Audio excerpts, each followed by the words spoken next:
So I've got a list of about 15 players that I want to talk about in today's video that play in the Premier League across a wide variety of sides. And you might be wondering, who are these 15 players and what do I want to talk about exactly? Well, let's start by revealing who the players are, and you can have a guess about what I want to talk about as I go through the list. Romero, Curtis Jones, Leny Yoro, Chalobah and Tosin, I've put both in. Elliot Anderson. I've put Konsa and Kamara in. Van Heck, Nathan Collins, Lacroix, Sandro Tonali, Sander Berge, Joao Gomes, and more recently I've decided to add Pap Matsar. Now, you might be wondering, Alice, okay, well, what do you want to talk about in regards to these players? I think these players are undervalued in the world of football. I think they're underrated. I think that these following players, I'm going to talk about them 1v1 and I'm going to give out some honourable mentions as well from other clubs. I think these are players that when someone says to me they don't rate that player, I go, I don't think you watch football. Like if someone came up to me and was like, you know what, Romero's a red card merchant, he's crap, I'd say, I don't think you watch football. I think you go off what social media says. Do you know what I mean? I think if someone went up to me and went, Curtis Jones is absolutely rubbish, I think people don't realise that he changed the game for Liverpool when he came on versus Arsenal. He has a very unique skill set, and there's sometimes games where I do think this isn't the game for Curtis Jones, but he has a unique skill set. So I want to talk about these players individually. I want to talk about some underrated names. I want to talk about Sandro Tonali, and also I want to talk about some other players that I feel are undervalued in the world of football. So starting with Christian Romero here, what I'm going to say is Van de Ven is a monster. Van de Ven is amazing, but I think Van de Ven gets a lot more hype than Romero, and I think Romero arguably could be a little bit more important to Tottenham, not just because he's the captain and the leader, but because of his build-up as well. He's a little bit better in build-up.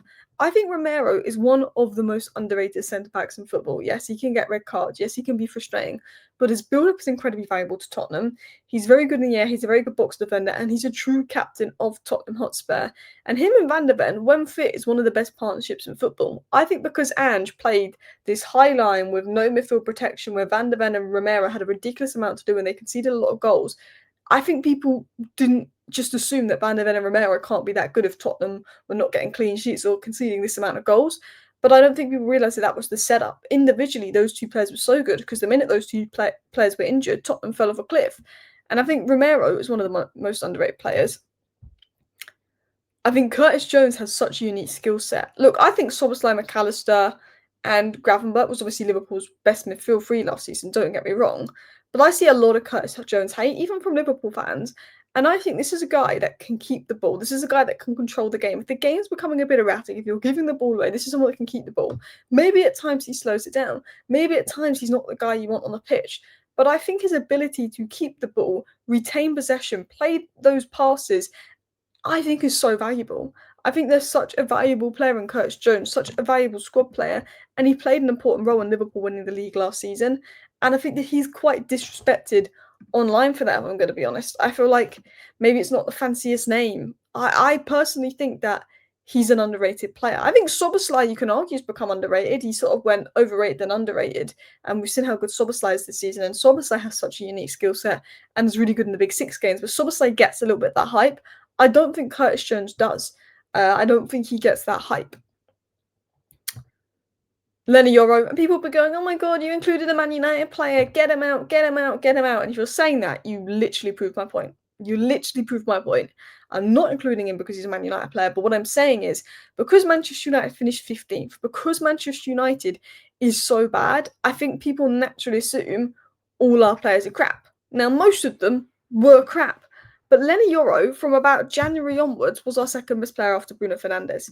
Leny Yoro, Amad Diallo, and Bruno Fernandes and Mazraoui were probably the only four players that came out of last season from a Man United perspective where fans were like, they did all right. You could argue De Ligt, Yoro, Mazraoui, Amad, Bruno. They were the five players I think Man United fans were happy with and nobody else last season. But particularly Yoro, particularly Bruno, particularly Ahmed, I think were the main three. Now, Yoro has been unbelievable this season when he's played. He's got that right centre-back position locked down. He's been phenomenal. He had one bad game versus Southampton and has been absolutely mint since. But people that don't watch him play just think, Man United are crap. He had a bad game against Southampton. He got loads of social media attention. He must be bad. This guy is mint. He's phenomenal for United. Watch him in the later stages of the Europa League games.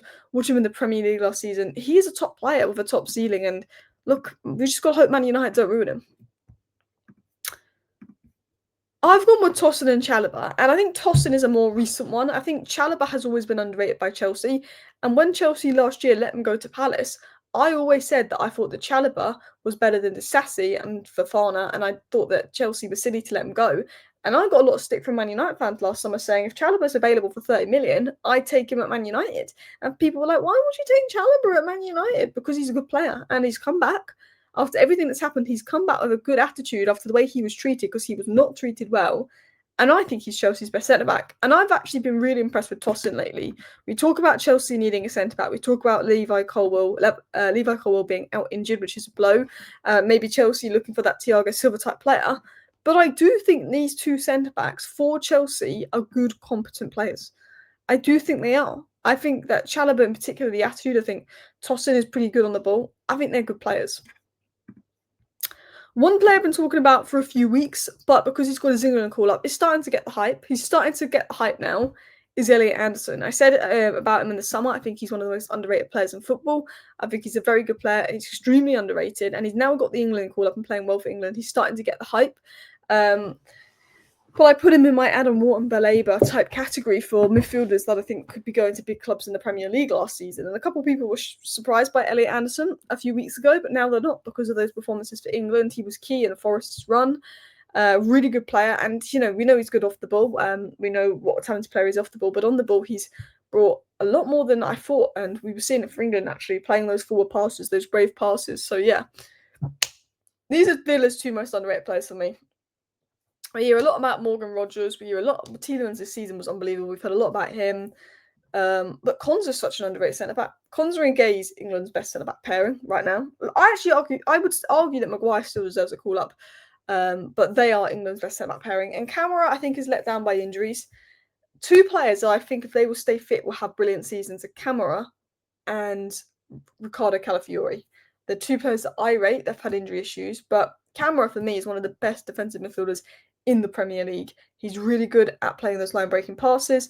I think he's a phenomenal player. I'm surprised that no big sides were moving for him. I know he was linked to Liverpool a little bit last year when they couldn't get a DM enough to Sutherland, but I'm surprised. Another underrated player, we hear about Baleba and João Pedro. I think Van Heck's a top player. I think Van Heck could be swooped up by a Big Six club next summer. I think he's a good player, comfortable on the ball, getting called up for the Netherlands. I've always rated Van Heck. I see a lot of people say not the best things about him, but I think he's good. And another centre-back that I think is really underrated is Nathan Collins. Now, apparently Nathan Collins and Ryan Christie are two players that are really good for their clubs. And I could have put Ryan Christie in here, to be fair, but not great when they go on international duty. But again, Nathan Collins, I think his contract expires soon. Very good, very solid centre-back who does the job. He's at Brentford. The names at Brentford were Mbumo, Vissa, Ivan Toney, they got Shada, they got a lot of interesting names at Brentford. No one really talks about this guy at the back, and arguably he's been one of Brentford's best players for a long time, and I think he is one that goes under the radar. Some people who watch football who is Nathan Collins? I've never heard of Nathan Collins. And then I go with Lacroix. All this talk about gay this, gay that, gay this, gay that. This guy's mint. Lacroix was so good for Palace last season. Absolutely mint. Obviously, Gay, Eze, Elise, Mateta, Wharton, they're the ones you always hear about when you think of Palace. A little bit around Munoz lately. This guy is mint. I'm going to tell you this now. Lacroix is a solid centre-back. Good on the ball, good off the ball. If Gay goes, this guy can very much step up and be that guy at centre-back. And now, I think the guy that went under the radar the most last season, apart from Newcastle fans, Tonali. Sandro Tonali. I think Newcastle came 5th last season, but if they beat Arsenal second last game, they had potential to finish 2nd. And they won the Carabao Cup. And they didn't, I'm not counting Asula and Lloyd Kelly as signings. They came 7th or 8th. I think they came 7th. and they didn't really sign anyone. And then the following season, they were a game away from coming potentially second. They ended up coming fifth, but they won a cup, and they got Champions League football, and they had a fantastic season. And the big difference was Tonali came back from his ban, and he transformed that midfield.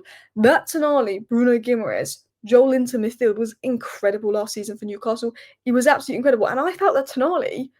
And I saw a lot of people put Bruno Guimaraes in the team of the season, but I felt Tonali was the better of the two last season. Now, Bruno Guimaraes had his influence in the final third, and when Tonali came into the team, I think he improved Bruno Guimaraes because Bruno Guimaraes had license to be further forward, but Bruno Guimaraes plays really well. But Tonali, the amount of ground he covers, the ball recoveries, the protection he gave to defence, and he's also quite good on the ball, was an absolute monster of a player. I've gone with Sander Berge. I just think he's an underrated player. Very good on the ball, very good at breaking lines, and I think he just makes Fulham solid.